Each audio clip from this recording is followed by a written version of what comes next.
Kembali bersama kami di kontroversi. Saya kembali ke Mas Henry. Masih kita berbicara mengenai popularitas Mas Hensat. Kalau kita lihat apa yang dilakukan oleh KDM dengan kebijakan barak militer ini menaikkan popularitasnya gitu. Dan tidak sedikit orang yang menganggap bahwa apa yang dilakukan sekarang ini punya dampak di tahun 2029. Tanggapannya bagaimana Mas Henry? Membuat popularitas itu jauh lebih mudah dibandingkan mempertahankan popularitas. Nah, kalau tidak bisa memanfaatkan momentum-momentum selanjutnya, ini menurut disertasi saya nih, itu popularitasnya turun sendiri. Apalagi kalau di 2029, kalau kita mengacu kepada politik hari ini kan ada Pak Prabowo dan Mas Gibran. Kalau KDM mau maju di 2029, kan mestinya jadi wakilnya Pak Prabowo tuh. Karena kan dia Gerindra kan. Kalau jadi wakilnya Pak Prabowo kan artinya harus meminggirkan Mas Gibran. Nggak mungkin lawan Pak Prabowo, nggak mungkin? Ya nggak mungkin. Menurut saya sih apapun itu nggak mungkin lah gitu ya. Nah sekarang kan Mas Gibrannya masih bersama Pak Prabowo atau tidak? Kalau melihat kemesraan Pak Prabowo dengan Pak Jokowi hari ini, kalau itu diteruskan sampai 2029, ya Prabowo Gibran lagi gitu kan. Tapi saya kira begini, arah kebijakan Kandedi bukan ke situ sebetulnya. Kalaupun dia mendapatkan dampak positif terhadap kebijakannya popularitas itu bukan sesuatu yang disengaja oleh Bung Kandedi, tapi perlu diketahui bahwa memang dia sudah punya followers itu lebih dari 3 juta gitu. Jadi tanpa kebijakan ini dia sudah ada. Memang Kandedi itu memang seorang sosok pemimpin yang karakternya memang suka menciptakan konten, makanya ada yang menggelar dia guru konten. Tapi menurut saya bukan 2009 untuk nasional. Ya kalau itu pun tercapai ya untuk tetap periode kedua. Di Jawa Barat di Jawa Barat. Tadi kan soalnya Bang Kevin nanyanya kira-kira 2029 gimana? Kalau menurut saya sih 2029 ke nasional. Itu agak kecil kemungkinannya. Selama Prabowo Gibran ini masih bersama. Tapi kalau kemudian ternyata Mas Gibran memutuskan untuk maju lawan Pak Prabowo itu beda lagi. Nah dia bisa mendampingi Pak Prabowo. Tapi maksudnya gaya kepemimpinan Kang Deddy ini memang disukai oleh warga Jawa Barat dan bahkan nasional deh. Memang gaya seperti ini kemudian dicari.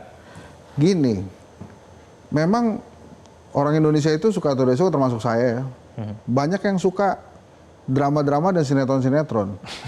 Maka bila ada pemimpin yang memberikan drama-drama dan sinetron seperti ini, itu langsung disukai. Itu kan udah ada contohnya Pak Jokowi kan. Tapi kan Pak Jokowi canggih banget itu pencitraannya. Nah sekarang kan pertanyaan kritisnya buat masyarakat Jawa Barat, hasil pembangunannya yang diinginkan dari Kang Deddy apa? Gitu kan. Nah sekarang kan memang dia masih sebatas memberikan atau memperkenalkan diri lah. Ini loh saya loh, gubernur Anda gitu. Tapi kemudian pembangunannya mau seperti apa? Apa yang kemudian ingin diraih oleh Kang Deddy? Karena pembangunan manusia itu intangible tuh. Biasanya kalau di kampanye nggak bisa dijual tuh. Yang bisa dijual tuh, ini saya bangun ini, saya bangun ini, saya bangun ini, atau saya berikan apa, berikan apa, berikan apa. Jadi menurut saya kalau dalam langkah politik ini sih bagus-bagus aja. Hanya memang hati-hati media sosial itu juga kejam terhadap sosok-sosok yang ada di dunia itu gitu. Jadi kalau salah sedikit, slip sedikit, bisa itu dihujamnya juga kencang banget tuh. Itu bisa masuk Midnight Live itu. Baik. Saya ke Bu Ai dulu. Bu Ai, tampaknya Kang Deddy mau melanjutkan program ini. Tadi disampaikan juga ketika bersama dengan Sylvia. Bagaimana kemudian respon KAI kalau misalnya program ini akan berkelanjutan, tidak sampai di sini, masih banyak lagi siswa-siswa yang akan dikirim ke barak militer? Iya, mendidik anak penuh dengan uswah, ya, rahmah, mas'uliyah, rasa bertanggung jawab. Saya kira bagian itulah kita menjadi orang tua yang sesungguhnya. Mau pendekatannya program, mau pendekatannya inovasi, saya kira mari letakkan secara proporsi bahwa ini adalah anak-anak yang membutuhkan tumbuh kembang yang optimal. Tentu anak Indonesia ini akan memimpin kita sampai Indonesia 2045 itu Indonesia emas dari anak-anak yang hari ini. Sehingga kalau kami melihat mau jangka pendek, jangka panjang, mari proporsinya anak-anak Indonesia ini bukan disematkan dari stigma buruk harus nakal dulu baru dia dapat fasilitas mewah. Kita reformasi sudah hampir 27 tahun, tapi kok masih aja ada stigma-stigma yang dimunculkan hanya untuk memberikan pendidikan yang optimal.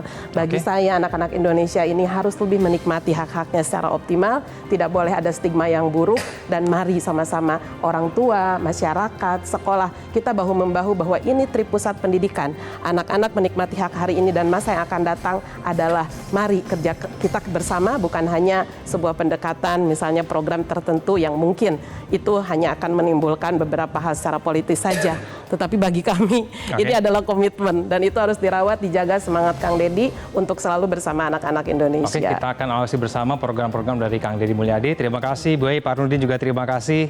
Dan Mas Hendra, terima kasih. Dan juga Pak Buki yang sudah bergabung bersama kami di luar studio. Terima kasih atas waktunya, waktu kita terbatas. Pemirsa, mengirimkan anak bermasalah ke barak militer, mungkin ide yang revolusioner, ide yang juga buat penggagasnya tambah populer. Kita akhiri kontroversi, saya Kevin Egan, pamit undur diri. Terima kasih atas perhatian Anda, sampai jumpa.